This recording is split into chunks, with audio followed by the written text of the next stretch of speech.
Sabe aquele aplicativo que parece que está sempre engasgando? Aquela pequena travadinha que quebra toda a experiência? Hoje, a gente vai mergulhar fundo em como transformar essas aplicações Delphi e FireMonkey, que às vezes são lentas, em experiências de usuário super fluidas, rápidas e, acima de tudo, profissionais. É exatamente isso, né? Todo mundo que desenvolve ou usa um aplicativo já sentiu essa desconexão. É aquela demora, mesmo que de milissegundos, depois de um toque, que faz tudo parecer estranho. Esses são sintomas clássicos de que alguma coisa está pesando, seja na thread principal ou no motor de renderização. E olha, isso vai muito além de ser só um detalhe estético. Afeta diretamente como as pessoas percebem a qualidade do nosso trabalho. Um app fluido passa confiança, parece bem feito. Já um que trava, bom, parece amador, cheio de problemas. Beleza, então o nosso plano de ataque vai ter 4 etapas bem claras. Primeiro, a gente precisa entender a raiz do problema de desempenho no FMX. Depois, vamos cair de cabeça nas armadilhas mais comuns, aquelas que todo mundo cai e que travam a interface. Na terceira parte, a gente vai dominar a solução moderna, que é o código assíncrono. E, para fechar com chave de ouro, vamos ver otimizações bem específicas para alguns componentes. Para a gente conseguir resolver o problema, primeiro a gente precisa entender de onde ele vem. E já vou adiantar, a culpa não é da linguagem Pascal, de jeito nenhum. O X da questão está todo na arquitetura do framework. A maior força do FireMonkey, que é ser multiplataforma, também é, paradoxalmente, a fonte dos seus maiores desafios de desempenho se a gente não souber o que está fazendo. Esse slide aqui mostra a diferença crucial. Pensa no VCL como uma casquinha bem fina em cima da API do Windows.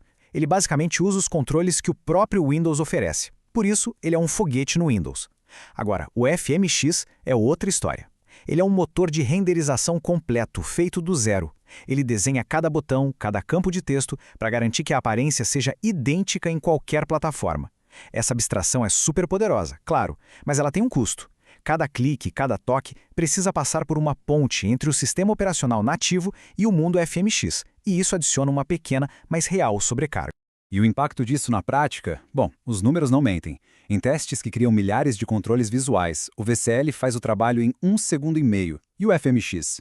Leva absurdos 21 segundos. E o pior, com um congelamento de 10 segundos antes da interface sequer responder. Essa é a tal da sobrecarga em ação. A diferença é brutal. Agora vamos usar uma analogia. Pensa na thread principal da sua interface como uma estrada de pista única. Só passa um carro de cada vez. Se um caminhão pesado, tipo uma consulta no banco de dados ou uma chamada de rede, entra nessa estrada, já era. Tudo para. Nenhum outro carro, ou seja, nenhuma outra atualização na interface, consegue passar. O aplicativo congela, fim da linha. Então, a pergunta de $1 milhão é: como a gente mantém essa estrada livre? O problema é que muitas soluções que a gente vê por aí são, na verdade, armadilhas. São os antipadrões. Vamos dar uma olhada nos mais comuns, aqueles que simplesmente destroem o desempenho do aplicativo. O primeiro, e talvez o maior vilão, é o Application Process Messages. Eu sei, parece uma solução rápida e fácil para manter a interface respondendo enquanto uma tarefa longa executa. Mas, gente, no FMX, isso é uma roleta russa.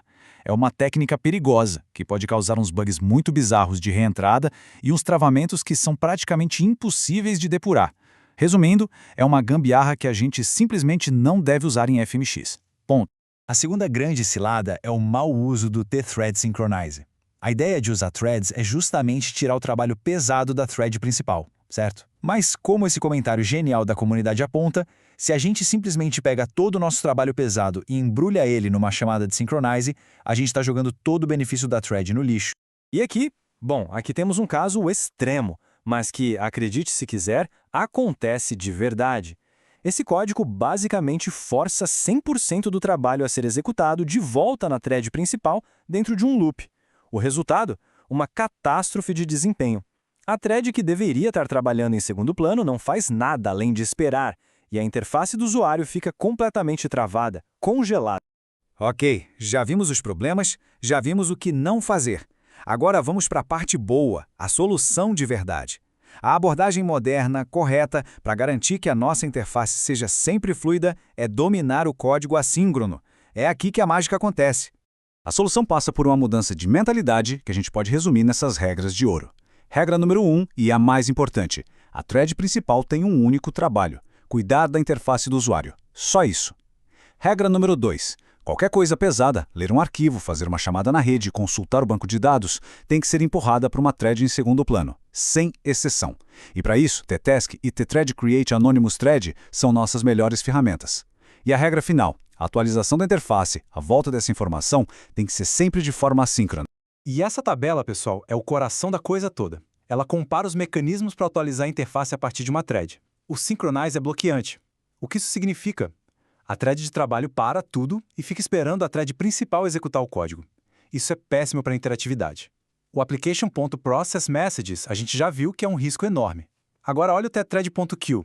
Ele é não bloqueante, é assíncrono e tem um impacto baixíssimo na interatividade. É ele que a gente quer.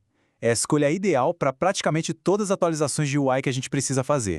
A melhor analogia para entender o thread.queue é essa. Ele não chega chutando a porta e exigindo a atenção imediata da thread principal. Não. Ele é educado. Ele simplesmente deixa um bilhetinho, uma nota, dizendo, olha, quando você tiver um tempinho, por favor, atualize a interface com essa informação aqui. E enquanto isso, a thread de trabalho segue a vida dela, sem esperar. É isso que mantém a UI perfeitamente lisa, sem engasgos. Fantástico! A gente liberou a nossa thread principal, o que já é uma vitória gigantesca de arquitetura. Agora é hora de dar um zoom, de olhar os detalhes. Vamos passar para as otimizações que a gente pode fazer em componentes específicos. É o ajuste fino. Vamos começar com um exemplo que choca. O componente tmemo padrão do FireMonkey, aquele estilizado, pode ser incrivelmente lento. Carregar um arquivo JSON de 3 MB nele pode levar dolorosos 12 segundos. E durante todo esse tempo, o aplicativo fica, isso mesmo, totalmente travado. Inaceitável. E o mais impressionante é que a correção para isso é ridiculamente simples. É uma única linha de código, memo1.controlType igual a platform. Com isso, a gente diz para o FMX, ei, pare de desenhar esse controle você mesmo. Use o controle nativo, super otimizado, do próprio sistema operacional. E o resultado?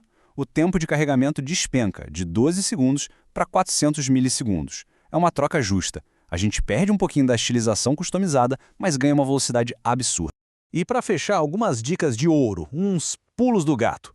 Se você tem itens de lista complexos, com várias imagens, textos, envolva cada item num T-buffered layout.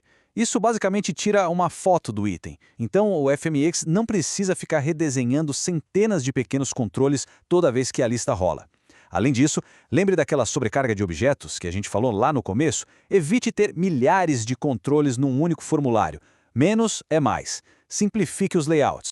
E tudo isso nos leva a essa questão final, que amarra todo o nosso raciocínio. A lentidão da interface no FMX não é uma limitação do framework que a gente tem que aceitar. Não é uma falha do Pascal. É um desafio que nasce da sua maior virtude, ser multiplataforma. E quando a gente entende isso, o problema de desempenho deixa de ser uma dor de cabeça e se transforma numa oportunidade. Uma oportunidade de tomar as decisões de arquitetura corretas, de descarregar o trabalho pesado, de otimizar os componentes e, no fim das contas, de projetar aplicativos muito melhores e incrivelmente mais rápidos. A escolha é nossa.